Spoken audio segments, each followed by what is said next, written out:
Good evening, everyone. Author R. Weir, Randy Weir here. Hopefully, everyone had a nice holiday today. Got the day off if you were lucky enough for MLK. We're going to jump right into it. My guest here, I'm thrilled to have, and I'm going to introduce him. And I got to read the screen a little bit, so I'm going to bring him up here. And he's a busy guy. I don't know when he has time to do all the stuff he's doing, but he's a journalist, a novelist, a writing coach, a manuscript editor, motivational speaker, podcaster, and when he finds time, a jazz and rock and roll drummer. John DeDakis. I knew I was going to mess it up. I So knew you were going to mess it up. Yeah. DeDakis Yeah, is no, with us tonight. John, good to see you. How are you? I'm good, Randy. Good to see you again. Yes. So I have to ask, when do you ever sleep? About 4 or 5 hours a night. You You must know, be as busy as you are. My gosh. yeah, and I mean, look, I worked overnights at CNN for 25 years, and my body has been bludgeoned into submission. And it was one of those things where, I could sleep as long as I want. I'd get off at like 7 or 8 in the morning. It was an overnight shift, and I'd get home and I'd sleep for as long as I could because the Cindy was at work, the kids were at school, and I could only sleep for 5 hours, and then I was up. And yet, like a normal people go to bed and then they get up and go to work. So I'd go to bed at like midnight or 1 in the morning and have a couple hours sleep and then get up and go to work. But ever since I did the overnights, I only really need about 5 hours of sleep. Wow, that's amazing. I wish I could do that. I could get a Yeah. lot more done. Oh, exactly. I was up at 3 this morning, and Well, when, I've only had 2 cups of coffee. wow, that's pretty impressive. Well, we'll try not to keep you up too late, Yeah, but right. I mean, let's get it going here, man. we'll That's get my started. bedtime. So, well, give us a little more detail about yourself. I told everyone what all you did, but you were a Wisconsin native. Yep. So and all that, but tell people a little bit about yourself. Obviously, the where you started and where you're at now. Well, let's see. I started in La Crosse, Wisconsin. It's right along the Mississippi River at that little bend in the river, Wisconsin's west coast. Great place to grow up. About 50,000 people, big enough so that it wasn't monotonous, small enough so that you weren't lost in the shuffle. Great place, just a great place to grow up. And worked in broadcasting, in radio first. Went into the service, went in during the Vietnam War, got out, went back to school, and then worked at the NBC television affiliate in Madison, Wisconsin for 7 or 8 years, and then moved on, covered the White House, went to CNN in 1988 as a writer in Atlanta. They made me an editor, and ended my career the last 7 years in DC as one of Wolf Blitzer's editors. And then I retired in 2013, and we moved to Baltimore, where I am now. And during the time I was at CNN, I started writing novels. And so by the time I left the network, I had basically a second career as a novelist, a writing coach, a manuscript editor, and a writing teacher. Busy, busy. So Wisconsin. So I'm a Packer fan, Me and too. I am a shareholder as well. So I'm an owner. Oh, So how my. about yourself? Are you a shareholder as well? Packers? Have a cheese head? Any of those great things? I don't have a cheesehead, and I don't own any rights to the Packers, but I definitely root for them above anyone else. The Baltimore just tore us up though a few weeks ago. Yeah, that's when Yeah, you have divided loyalties. yeah, that's right. And of course, then they fired their coach. So I guess all that. So you're a drummer. So who are your idols? Who was Oh, the rock and roll and, jazz drummers that you really oh, enjoyed? hands down, Ringo Starr taught me how to play drums. He doesn't know it, but when the Beatles hit the scene, I Yeah, watched Ringo and just listened to what he was doing and taught myself how to do it. But that was rock and roll. right. It wasn't until my son James was the drummer in the jazz band at Columbus State University, and he came and visited me in DC, and we went to this open mic jam session. And I said to him, James, you going to go up there and play? And he goes, no. I should have listened. I was swaggering up there. I take the sticks from the house drummer. They called something that was medium swing. I can do that. And then the next song, a couple of horn players get up, and I found out later they just played a gig at the Kennedy Center. So I'm in over my head, but I don't know it. And they called something. It was, I had no idea what it was. They counted it down. They're flying, and I'm just taxiing, right? And so you know you're in trouble when the house drummer goes, I'll take over. So here I am, trading sticks. And that was my transition to jazz drumming because Yeah. I didn't know that they were different. And so I joined a jazz workshop. We played jazz for 2 hours every week, and it's improv. You're making mistakes and failing all the time. And the learning curve for jazz is vertical. There's just so many different permutations and options. So I will be right, let's put it this way, Buddy Rich never had anything to worry about with me at all. Well, I mean, Buddy Rich. I mean, golly. I mean, Got to aspire to something, though. yeah, yeah. I mean, how many different rivals did he have, right? When it None, comes to jazz. none, absolutely none. Yeah. So, are you in a band? Do you play? I think I've seen you play a No. little bit of Killer Nashville You before. saw me play at Killer Nashville because Clay Stafford got wind of the fact that I played, and Yeah, so he drafted me to play with the house, yeah, jazz combo that played. And they didn't even have a set of drums; they had a box, and so there were brushes. And I think the one thing that I played that you could actually hear was when we did one note samba, because that you could use the handle of the stick to do the beat. But that was about the last time I've done anything in public, and I don't think I shamed the family. So, journalism. So, is that where Yeah. you cut your teeth in writing? Is that where? And I find that a lot with a lot of authors that I've interviewed on the show. I mean, it's true. I mean, my parents were book lovers, Book of the Month Club members. Books were a big part of our family, and I started to experiment with writing, when I was 6, 7, 8, 9. But I never really seriously considered myself a writer. I was going to go into law. My dad was a lawyer. He and I were going to go into practice together, but I ended up going into journalism instead. Really, because I didn't think I could cut it as a lawyer. Although the last conversation I had with my dad, I said, Dad, yeah, are you okay with the fact that we didn't go into law together? And he said, yeah, it's okay. And then he paused and said, but you would have been a great trial attorney. Yeah, The road not taken. And of that's course, right. my parents were Nixon Republicans. So as far as they were concerned, the press ran Nixon out of the White House. And so as far as they were concerned, I joined the dark side. Yeah. But when I became a journalist, my mom said, if I hear any bias in your reporting, even if it's an opinion I agree with, you failed. Just give me the facts and let me make up my own mind. Well, and that's obviously difficult these days when it comes to the world. It seems like everybody wants to put their bias in. I guess that's a challenge, I think, in the journalistic world. It's always been a challenge, but there are still reputable news organizations, and it's a firing offense to make things up. Right. And good journalism, which still exists, is there to inform, not persuade. Sure, the New York Times and the Washington Post, they have op-ed pages, but Right. the guys who cover the beats, they're playing it straight, and there are several layers of editors that have to sign off on something before it gets on the air or in print.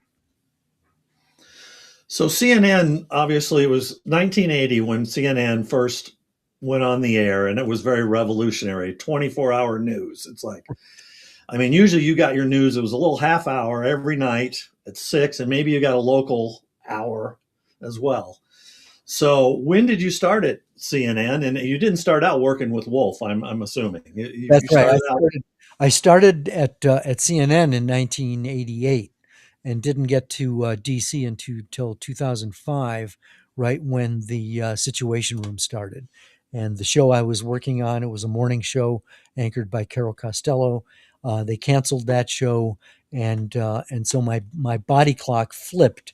The time I was going to bed, I had to get up, and and so I was working on the Situation Room for the last 7 years. I was at CNN. So what was it like working with Wolf Blitzer? I mean, and I grabbed a picture here. Let's see, of you and Wolf, and you got Oh, some award there in your hand. I found that on your website. yes. Yes, that is the Peabody Award that we won for our coverage of the 2008 presidential election. And that represents the nanosecond that I was allowed to hold the Peabody before they took the picture. And then I gave it back to Wolf because he's so smart, he can ad lib the whole show. He's a journalist's journalist. And in Yeah, fact, I worked with him for 7 years and I still don't know what his politics are because I think more than anything, he cares about accuracy. And I think that's something people don't understand about journalists and about journalism. I mean, when I worked overnights, we talked more about how much sleep we got than we talked about the news. And people would be surprised. There are conservatives and liberals in newsrooms. There are arguments every day about what is going to be the news of the day. right. People just think it's a monolith. They talk about the media. It's plural. There are multiple voices. So did you ever, when you were working there at CNN, was there ever pressure on you to bend a story a certain way, or were you given pretty free reign? Absolutely not. You play it straight. Yeah, That was that's just journalism 101. Sure, journalism has changed a lot since I left, but it's there are still outlets that play it straight. I mean, CNN has changed its business model and its approach. There's a lot more news analysis on there, but fundamentally, they're still playing it straight. Um, there we can get into a bit debate about it if you want, but I generally don't watch broadcast news. I read it. right. Associated Press, Washington Post, New York Times, Reuters. These are go-to fact-based news organizations. It's a lot faster to read your news than to listen to people and watch people shouting at each other about it. Point Yeah. counterpoint, right? All those crazy things. I always like the old Saturday Night Live routine where they do Jane, that. yeah, It's always, Jane, you ignorant slut. that's right. That was always so funny to hear. Yeah. So Wolf is still at CNN, right? He still He's works still there. there. Yeah, they've moved the Situation Room around. I think it's at 10 a.m. Eastern now. Yeah.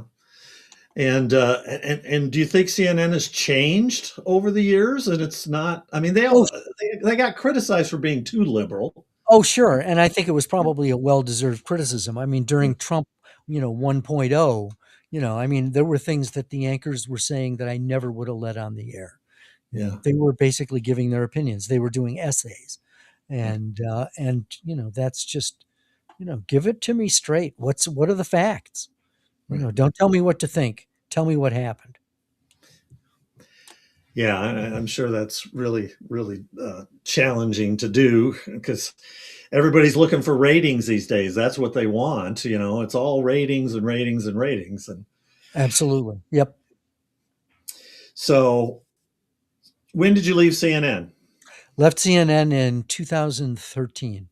13, and then that's when you sat down and said, "I want to try to be a writer," or you want to be a No, coach. I started writing in 1994 because Yeah, when they made me an editor, it was tedious.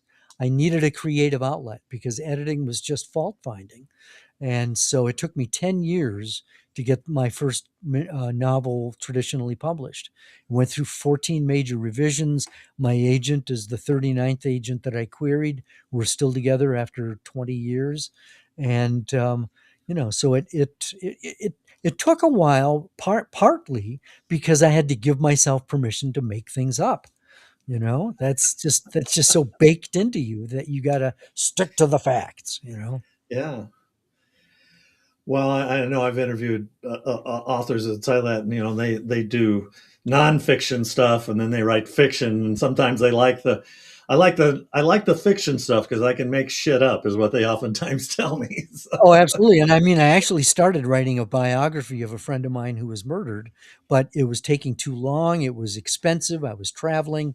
I was finding out stuff about him that his family didn't even know. And my wife suggested, well, why don't you fictionalize this? And that made sense. I could do it in my jammies. Did do it in my jammies. Although I write as a woman in her 20s, and there was a writer's, I was at a speaking gig, and a woman in the back of the room goes, what do you wear when you write? you don't have to necessarily wear women's underwear, I don't think, to write No, as a woman, but you know, no, it's, maybe that gets you in the mood. I don't know. Maybe it doesn't work for me. Not that I've tried it. does the opposite for you. So, who were some of your influences when it came to writing? Who did you like to read? You said you read a lot when you were young as well, and Well, I'm not sure I read a lot. Books yeah, were around, but I can't yeah. say that I was all that astute. And I think, part of it might be the school system in terms of what they're teaching you. I mean, they were teaching us stuff, that was way over my head. It wasn't interesting. So I think it took a long time for me to even get engaged with reading. In fact, probably the most pivotal reading experience was when I was at the University of Wisconsin. I was taking an American history class, and one of the books we had to read was The Grapes of Wrath about the Dust Bowl. And even though it's now considered to be historical fiction, when John Steinbeck wrote it, it was front page news. And so that made history come alive. And it was no longer just dates and places, it was people.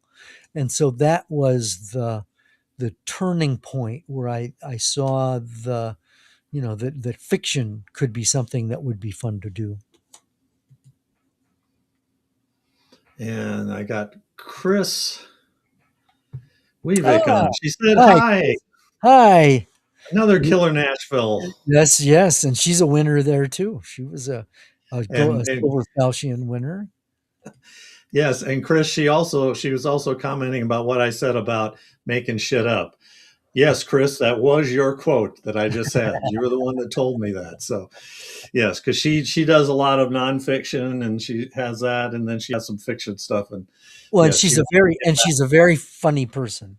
yes, yes. Oh, Chris is great. We've known Chris for quite a few years. So she and I won the award the same year. She had won not only best in her category, she also won best overall, and I had won the best thriller award. So, Yeah. and that's when we became good friends, and we usually spend a little time together at the event when we can. So, okay, so book The influences. bar is where it's happening. That's right. Yeah, that's right. We do spend some time in the bar, especially and of course one or two of the years, you know, COVID was still kind of a big issue there for a couple of years there. So I remember one year we were waiting forever to get into the restaurant to eat dinner because there was hardly any place to go and they had no help because Yeah. they were so shorthanded. So Mm. so all this stuff that you're working on and you do now, and how do you prioritize your time and handling all these different things, the speaking engagements and all that?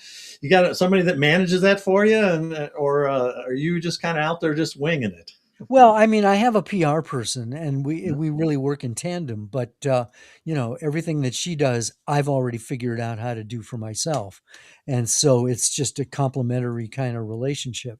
But it's you're not doing all these things all the time at the same time, right? Right. So, I mean, I think probably the secret is I've learned sort of mindfulness, and that we spend all our time worrying about uh, regretting the past and fearing the future, and we might as well just be in the moment, because that's where we can only be effective. That's the only place where we can really make a difference. And so it's just a matter of getting quiet. What's next? What's the priority? I mean, there are days when I feel a little overwhelmed, but that's because, I haven't taken the time to take a breath.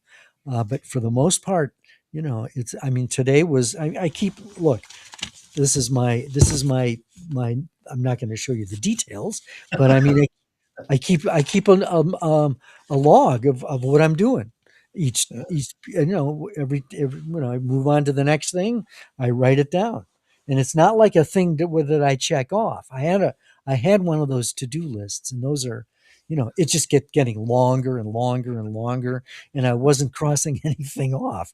It was paralyzing, and so now it's just a matter of making sure that you're attacking the inbox, getting rid of a lot of the junk that just keeps spewing in there, and then being able to see the stuff that really needs the more immediate attention.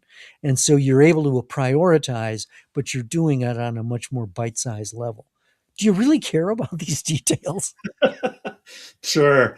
I always impressed with being able to handle all this and keep it all straight in your head. Sometimes it's one thing. It's like, when do you find time to write? Are you pretty Well, dedicated when you write? Do you try to write every day? I write every day in my journal, but as Yeah. far as fiction writing, I've got procrastination nailed. I'm working on book 7, and it's been on the back burner now for probably 6 months. Yeah. Cindy and I are kind of working on it together. We've got about 6 chapters, and it's like, yeah, okay, let's move on. I'll get back to it. Is she helps you with the writing then? Is she She loves to read. She's a very good writer, but she doesn't think so.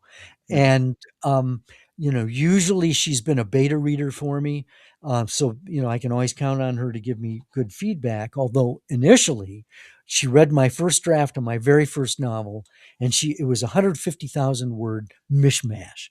She underlined one word and said, "You sure you want to use that word?" And she was right. I needed to change it. But she told me years later, she said, "I didn't know if you were any good. I didn't want to break your spirit."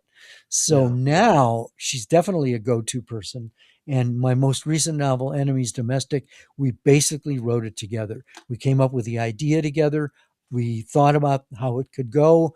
I wrote it, and then she read every chapter as soon as I was done.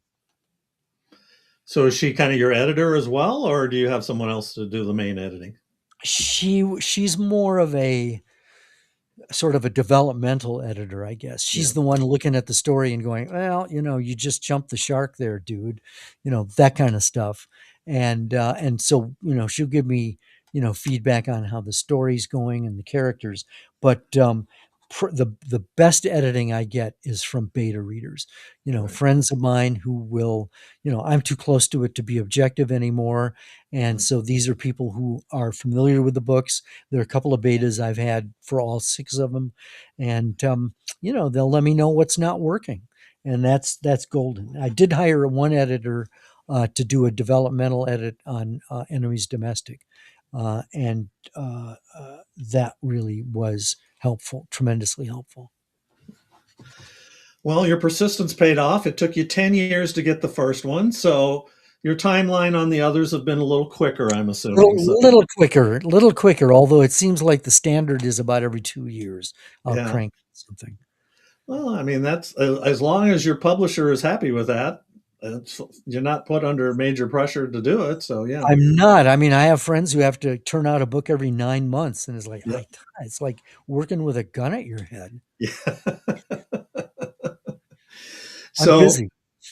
you are. So what do you do for fun? What do you do to decompress around Well, all that Cindy, time? look, I get up, 2, 3, 4 in the morning, and I work down here. Cindy gives me a call about 8 in the morning and says, "Is it time for coffee?" And well, that shoots the rest of the morning. I mean, I'm hanging out with her, and so she's a great companion. And it wasn't until COVID, when we'd been married 40 years, that I discovered that she's an introvert. I said, "Well, you talk to me." She says, "Yeah, you're you." You know, she, but she explained that, being an introvert is not the same as being shy. And Right. she's very engaging, but it's exhausting for her to do that. Consequently, she's very choosy about who she really wants to spend in depth time with. And thankfully, I made the cut.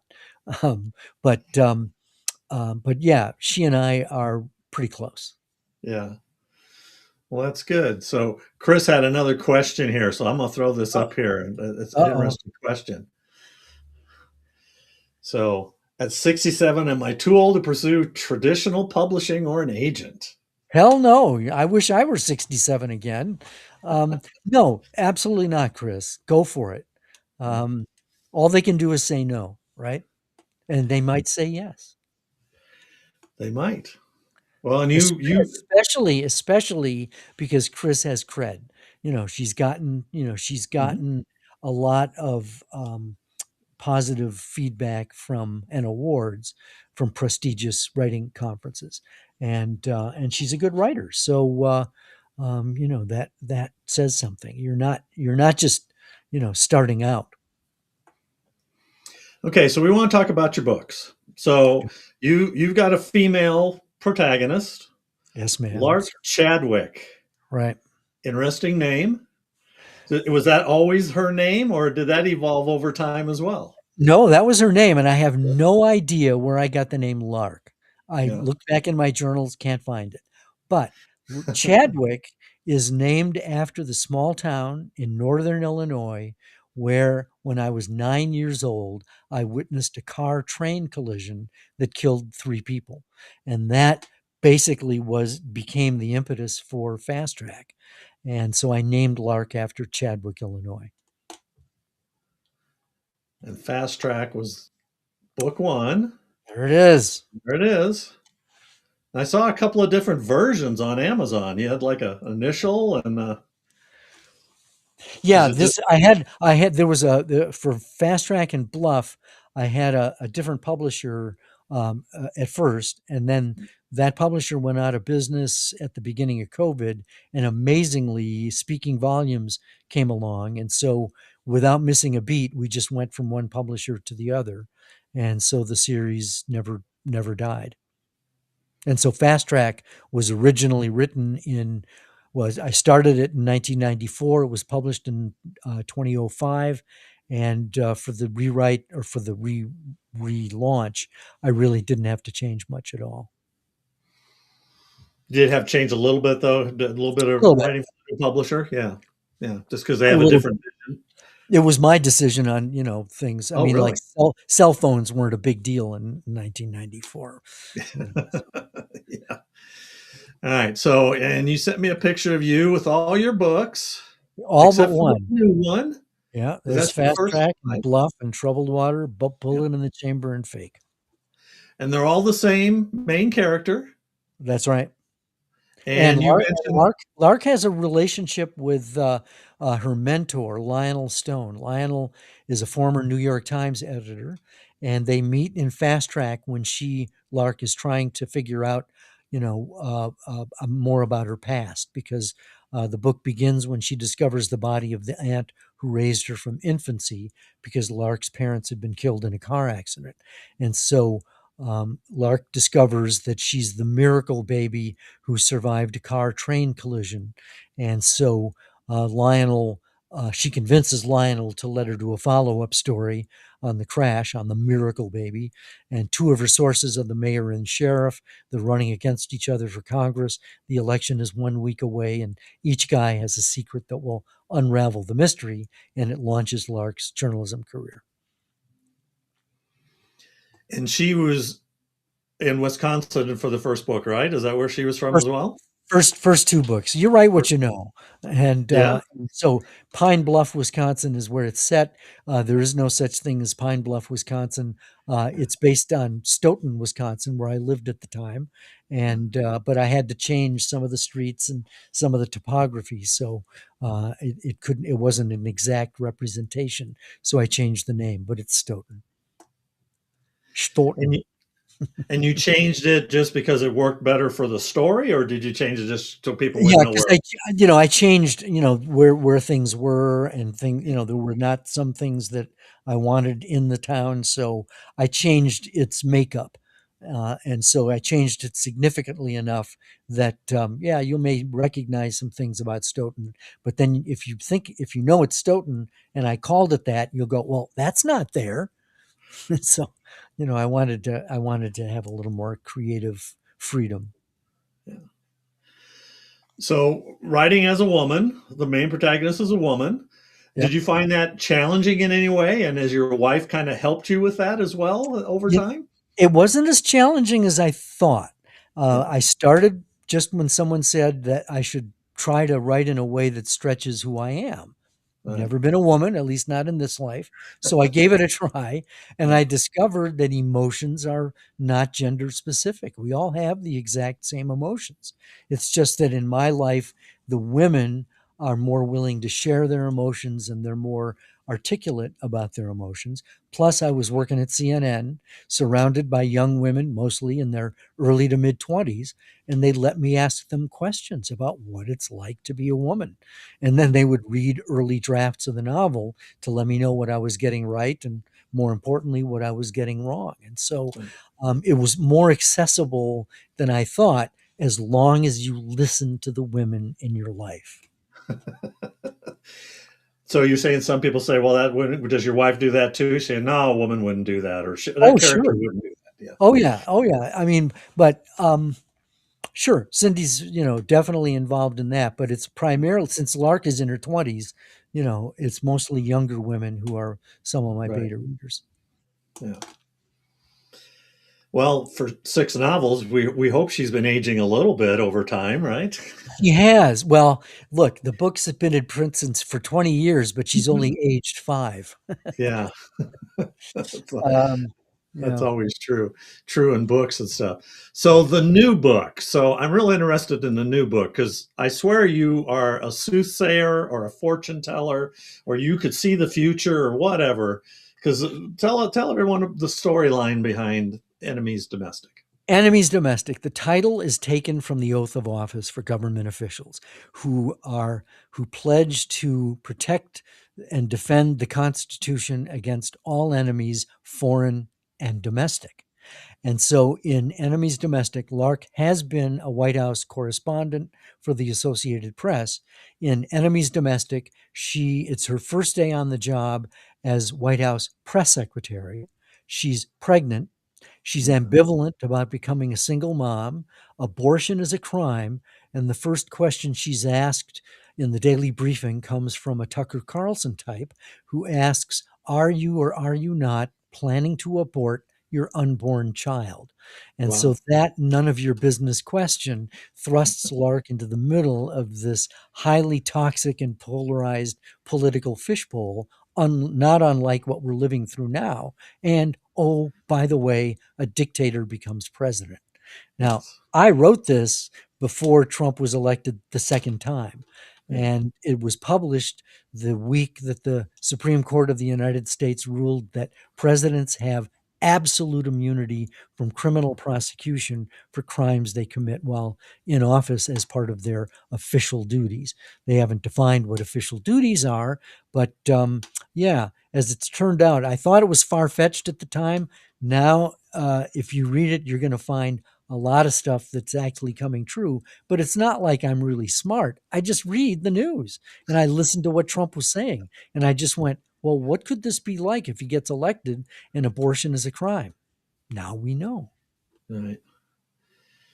Yeah, and the current press secretary is also pregnant, isn't she? If I remember right. She That's is, but she's, yeah, but different character, that's obviously, an but entirely different yeah. situation. It's certainly not, I mean, I didn't know Carolyn Levitt, was even on the scene when I wrote this. So, Yes. this Lark is nothing like Carolyn Levitt. As they say, truth is stranger than fiction. In this case, your fiction is almost Well, like and what's I happened. and I think I've lost a few book sales because when I tell people about it, they go, "Oh, this is a little too close to home. Thank you very much." Yeah, I'm sure. But it's a cautionary tale. It's a cautionary tale. I think what's happened, and I don't know if you want to spend any time on this, but I'll just say I think that people are fatigued about what's going on in the world, and they're tuning out in many cases, which I think is dangerous because I think the current regime, and I'll say regime as opposed to administration, I think the current regime is taking advantage of the fact that people are willfully ignorant, and so the big lie can more easily be spread because people don't know what the facts are anymore. We can't even agree on what the facts are. And so there can be a lot of mischief that can be done if we're not paying attention. Well, and I don't usually try to get too much politics, but I think a lot of it is on purpose that they're throwing so many things out there that people are getting tired of it. And I think that's part of the plan, I think it honestly. is. It's a strategy, and sometimes Yeah, it's a deflection. yeah, When was the last time you heard about the Epstein files? right, No, we're talking about invading Greenland now. right.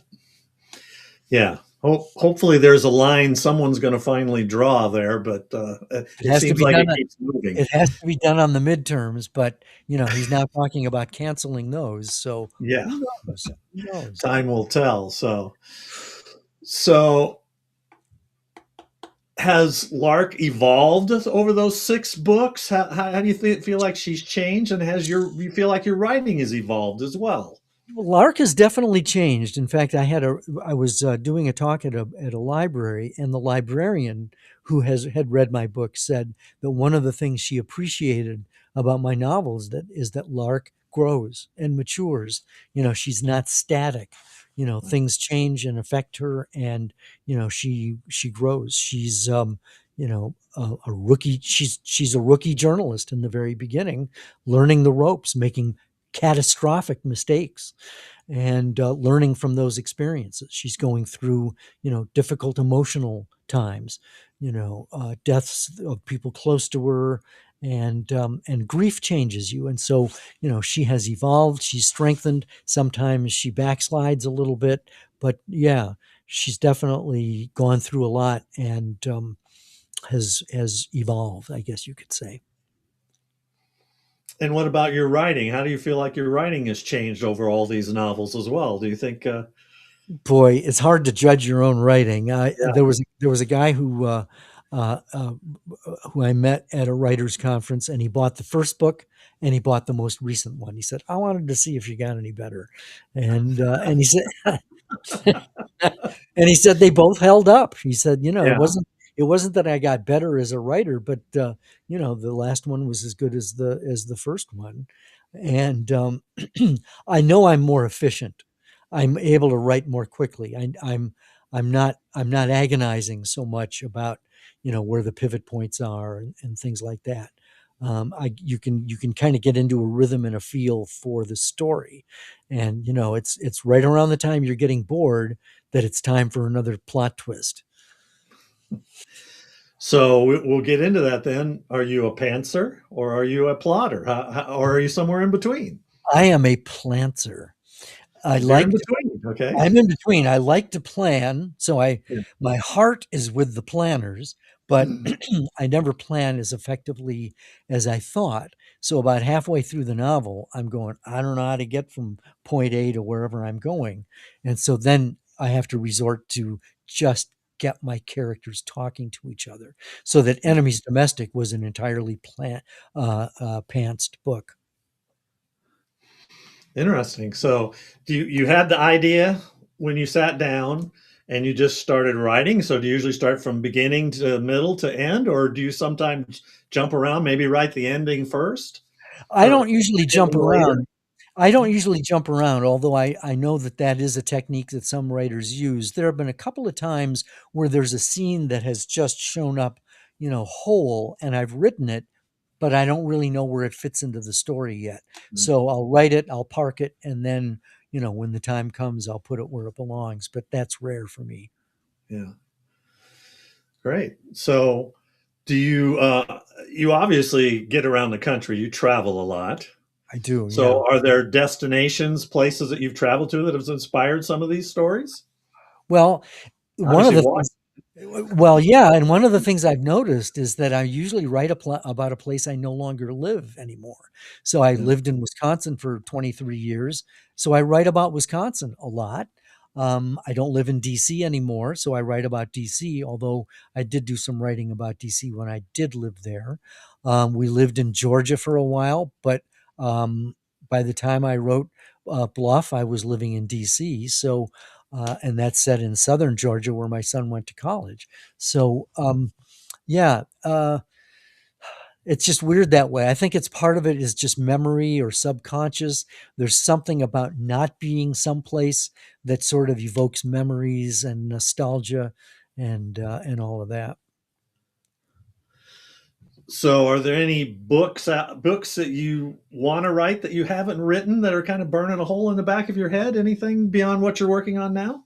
I am thinking that, this is a series that I've written, and you don't have to read them in order, but I see this series going on indefinitely. I'm not in any way close to ending it, but I've got an idea for a standalone, and I think the theme is going to be something about loneliness.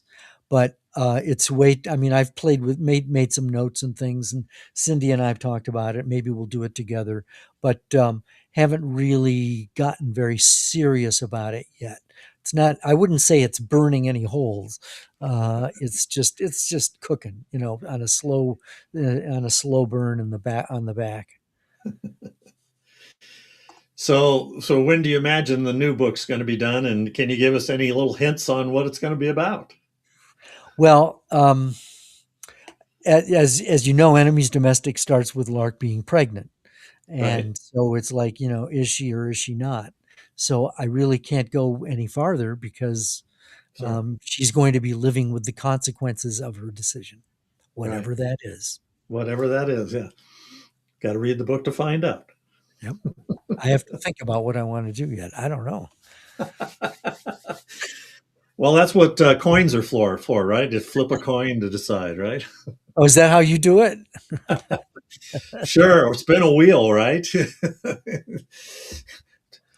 Kill the character, don't kill the character, kill this character, don't kill this, yeah, all those Oh things, my right? God. Jeez. It's pretty capricious.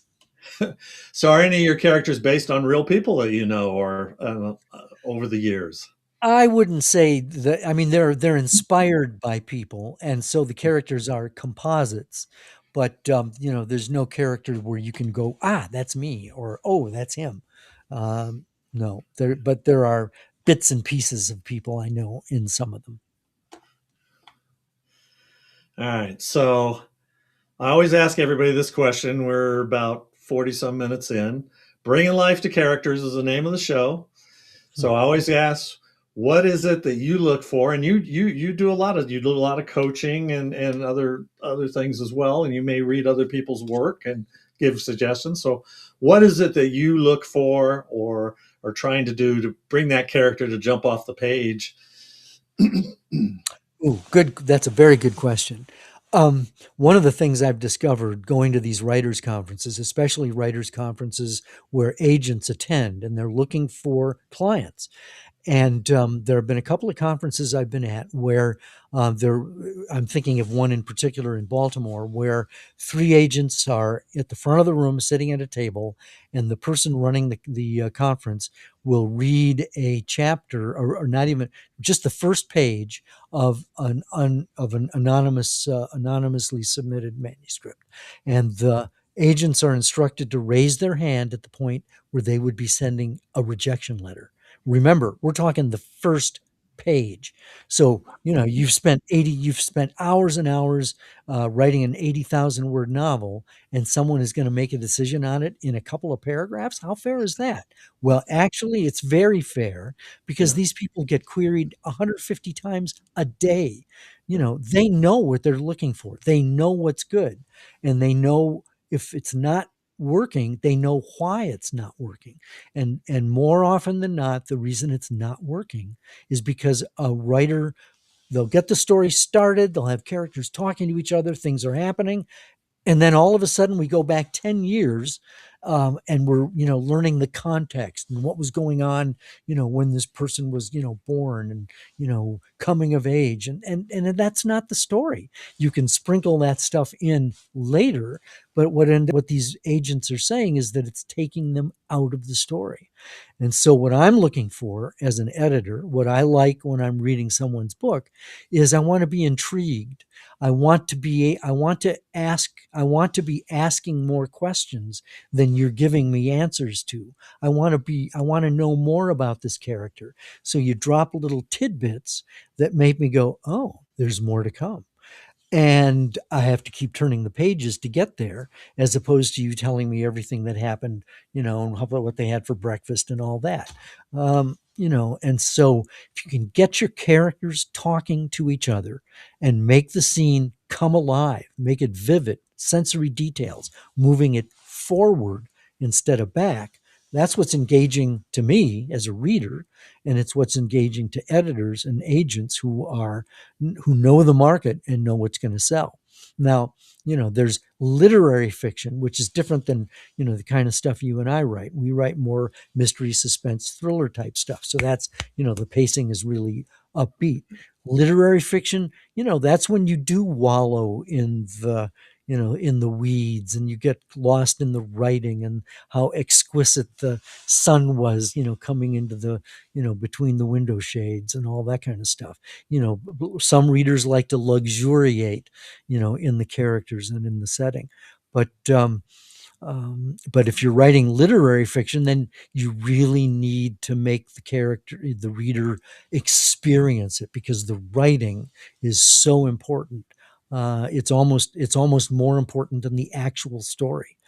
Uh, um, and I'll say one more thing, and that is, I think engaging writing has to do with psychology, really understanding what is making a character tick, because I think we read books to live vicariously through the lives of these characters we've created, and the goal as a writer is when your reader ends the book, closes the book, they're still wondering, about your character.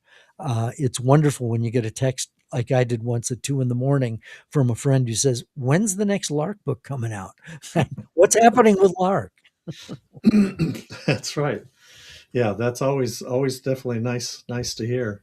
Yeah. So, and I know at Killer Nashville, you do sessions with people, right? Where they bring and you bring a manuscript, or they do a pitch to you or whatever. Is that what one of the Yeah, things? they're not so much pitching me because I have no power over them, but they can pay, like $30 or something, and send me their first 5 pages or 10. It depends on the conference, and then we sit down face to face for, I think it's 15 or 20 minutes, and I give them feedback on, the strengths and weaknesses of their writing. And meeting agents and editors at a writers conference is critical for a wannabe writer, because usually the rejections you get say no more than not a good fit or good luck with your writing, and Right. that's not any good. What can you do with that? But to actually have a give and take with the person who knows the business, knows what's, the difference between good and bad writing, or let's not say good and bad, let's say effective and ineffective writing. That kind of feedback, line by line on what you've written, is golden. It's worth way more than the $30 you'll pay to have it done at the conference. And when someone hands you that 5, 10 pages or whatever, do you usually have a pretty good sense after that first couple pages? Just like you said, that a lot of the a lot Oh of them yeah. do. They raise their hand. Oh yeah. In fact, the ones that are most fun to do are the ones where somebody registers late. I haven't had a chance to read it ahead of time. And so I go, okay, I'm going to react the way an agent's going to react. And I get about the second paragraph in and I'm saying, I'm not seeing this. I don't understand this. And when Right. we have a conversation about, what they intend and what they're actually doing. Yeah, I mean, obviously that feedback is really good to have, especially face to face. Like you said, if you submit it, they just send you back something and say, yeah, it doesn't work, doesn't fit, doesn't look what we're looking for. It's usually not very in depth. Right. Exactly. It's nothing. It's just a rejection, period. Yeah, Although I'll say one more thing, and that is, if an agent says, this isn't a good fit for me, but if you've got something else, I'm interested. Or, you know, um, I really like this, but I already have a book like this that's filling that slot. But, I really like this. Or even if they're rejecting it I mean, one of the rejections I got was something like, it's not a mystery. It's not literary. It's not a romance. I don't know what it is. Therefore, I don't know how to pitch it. So it was rejected because it wasn't clearly any particular genre. And that was critical in the rewrite so that I came up with a mystery suspense thriller novel as opposed to a mishmash. Yeah. Yeah. That's good. So, what advice do you give an aspiring author who wants to write a book? Obviously, you get stuff put in front of you all the time when you're doing these conferences. I'm sure people would. You want to read my book? Can you read my first book and all that? Well, yeah, I mean, look, I went first time I was ever published as a traditionally published author. I went to a writers conference, and someone said, "Here's my 150,000 word tome. Give it a quick read and tell me what you think." Well, dude, there is no such thing with me as a quick read, Yeah, and it needs work isn't going to really be helpful. So that's why I monetized it, and so now people pay me to give them that kind of advice. But they, I feel, get what they pay for because I go in depth. Um, but I'm I don't have to advertise really to get clients. A lot of it is word of mouth and people I meet just face to face at a conference or something. so, do you have any tips for publicity for publicizing your books when you are out there, and the things to do to get it in front of people?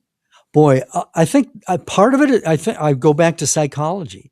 It isn't selling; it's telling. You don't have to become a used car salesman to become an effective book salesman. You just have to let people know that you've written a book. And all you need to then do is find the different ways and places to let people know about it. Online is very effective, but you can, marketing is a time suck because there are so many different ways to let people know you've written a book. Um, but is this going to become a bestseller? Is this a rich, quick thing?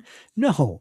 Chances Mm, are no. You do it because you can't not do it. Writing is its own reward, and selling a few books, that's gravy. And it's probably all it's ever going to be, but it's very satisfying when, someone you've never met says, "I read your book and I loved it." That's huge. yeah, it is. I always like that. So, you do a lot of conferences. Killer Nashville, you've been to. I know. I think you were at BoucherCon the year it was in Nashville. I don't know if you go to BoucherCon every year or not. So, what are some Every of the big every conferences few that you years. do? Well, there's BoucherCon, there's Killer Nashville, Thriller Fest in New York City.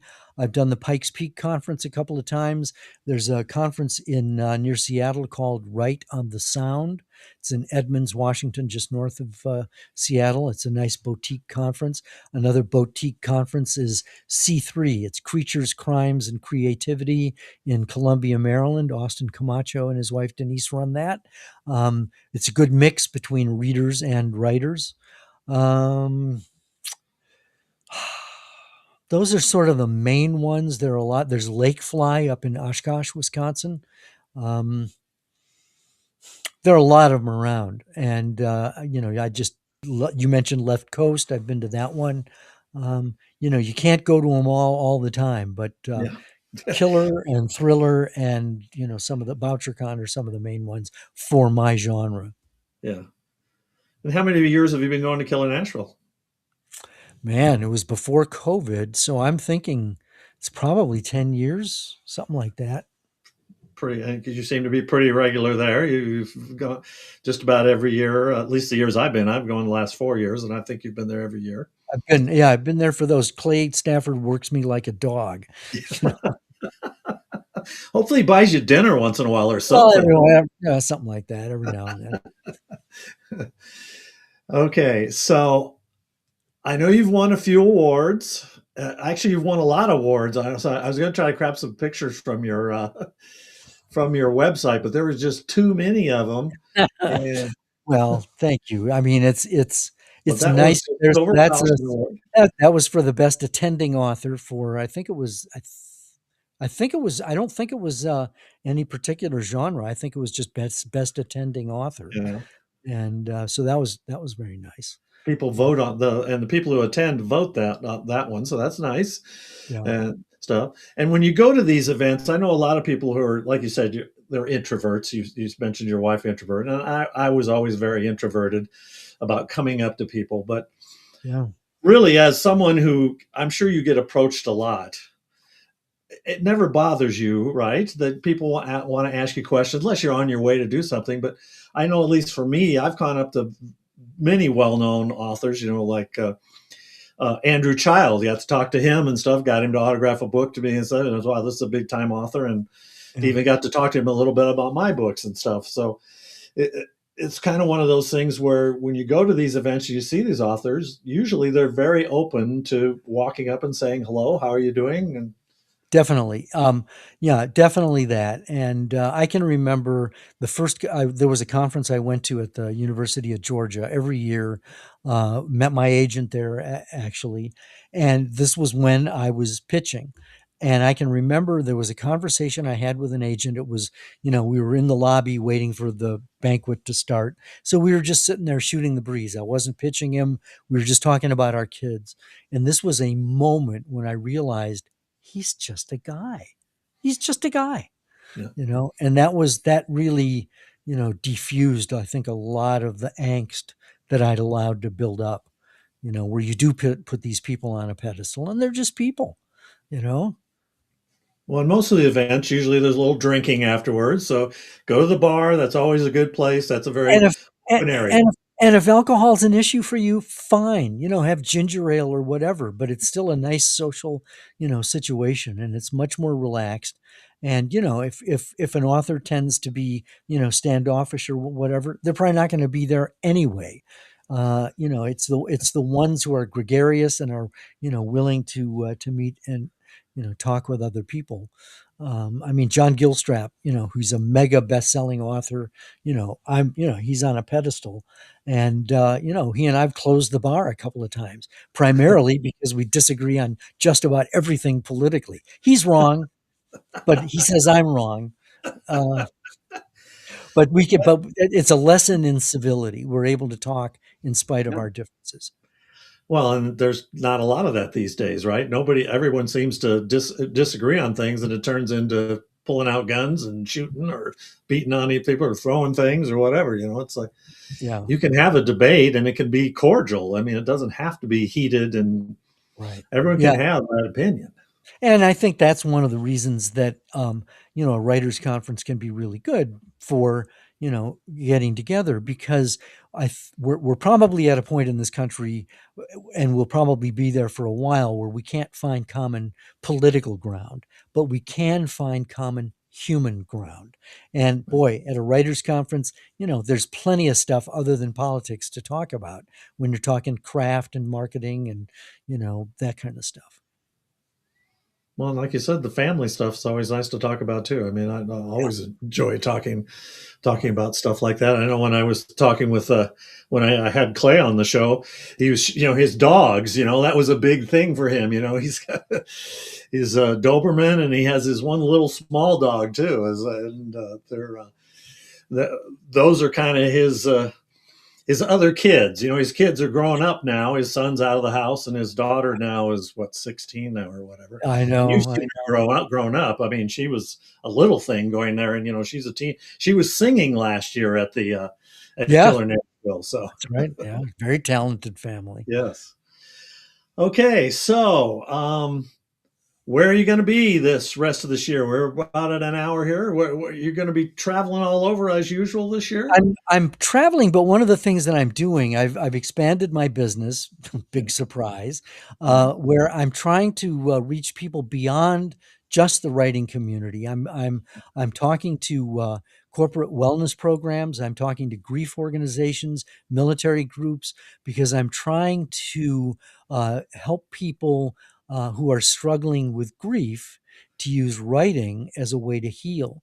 And, when I say grief, it doesn't necessarily mean the loss of a loved one.